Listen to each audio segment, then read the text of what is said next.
few separate ones. There, and look at the little knots. Little red-headed one and his partner are right on our tent stay. We've got neighbors. Well, these two little birds, I'm suspecting they're weavers now, who I saw sitting on here, decided they'd build a nest here. Well, hopefully they'll realize it's not a good spot. They'd woven their initial stuff on there. Not fun. Well, our little friends didn't come back. I guess that's a good thing.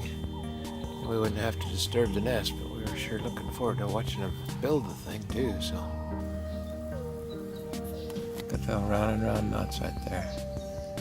Oh, they're amazing. And they do really that all with their beak and their feet. Really strong.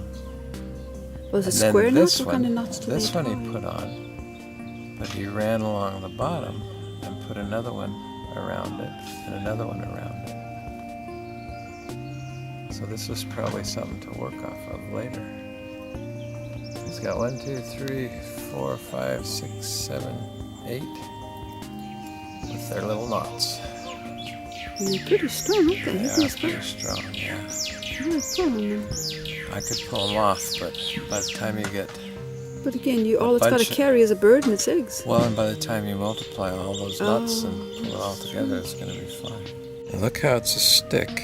And then he broke it here, and he broke it there, he broke it there, and he stripped it for the rest. Isn't that cool?